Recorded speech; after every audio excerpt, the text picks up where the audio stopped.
গর্ভবতী মায়েরা ভুলেও যে কাজটি করবেন না আপনারা, সন্তানের ক্ষতি হবে, আপনার ক্ষতি হবে। আপনার যে অনাগত যে সন্তান পৃথিবীর মুখ দেখবে, এই সন্তানের ক্ষতি আপনি নিজে ডেকে আনবেন না। বিশেষ করে আমি গর্ভবতী মাদের জন্য মেসেজটা পৌঁছে দিতে চাই, আপনারা তাদের কাছে খবরটা পৌঁছে দিবেন। অনেক দায়িত্ব আছে, সন্তান গর্ভে আসার আগ থেকেই প্রস্তুতি থাকবে, কিন্তু এরপরও যারা অভিভাবক আছেন, যারা স্বামীরা আছে, যারা তাদের দায়িত্ব হলো স্ত্রীদেরকে এই সঠিকটা পৌঁছে দেওয়া। তবে এক নম্বর তারা বেশি করে সবসময় আল্লাহকে প্রার্থনা করবো, আল্লাহ তুমি আমার এই সন্তানটাকে তুমি নেক সন্তান বানাও। আল্লাহ এই সন্তান যেন খুব সহজে যেন আমি ডেলিভারি দিতে পারি, এই জন্য আল্লাহকে সবসময় দোয়া করবে।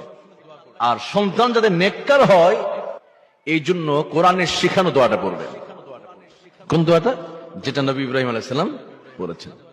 ওই দোয়াটা বলা আল্লাহ নবী ইব্রাহিম আলাইহিস সালাম বৃদ্ধ বয়সে তিনি সন্তান কামনা করলেন আল্লাহর কাছে, আর আল্লাহ রাব্বুল আলামিন ফাবাশশারনাহু বিগুলামিন হালিম, নেককার সন্তানের মেসেজ আল্লাহ দিয়ে দিলেন।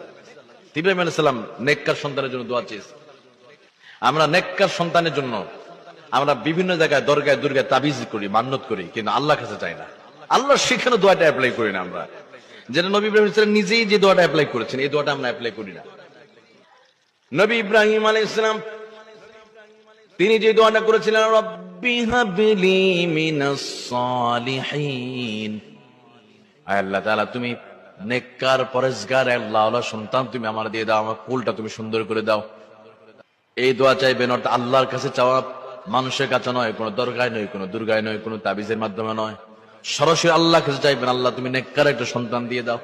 অনেকে আছে নেককার সন্তানের জন্য বিভিন্ন জায়গায় মান্নত করে, আমার সন্তান যদি ছেলে হয় মান্নত করলাম অমুক দরগায়, এগুলো হারাম।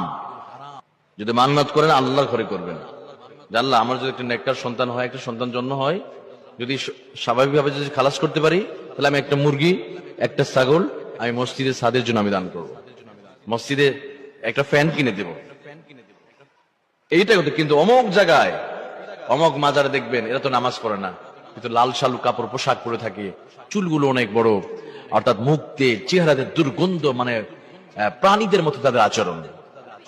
ইসলাম এটা সাপোর্ট করে না। ওরা নামাজ নাই, অজু নাই, গোসল নাই ওদের ভিতরে, এদিকে কেন দিতে যাবেন? এই জন্য এই দোয়াটি বেশি বেশি করে বলা। আর যেই কাজটি আমার মায়েরা যেই কাজটি করতে পারবে না, যখন পেটে সন্তান আসবে, মনে রাখবেন যখন থেকে পেটটা যখন বড় হতে শুরু করেছে, পেটে সন্তান চলে আসছে, এই পেটের আকার আকৃতি যেন দুনিয়ার কোন মানুষ যেন অন্য কেউ, স্বামী ছাড়া কেউ যেন বুঝতে না পারে। আপনার যারা রক্তের মানুষ তারা ছাড়া অন্য কেউ যেন না বোঝে।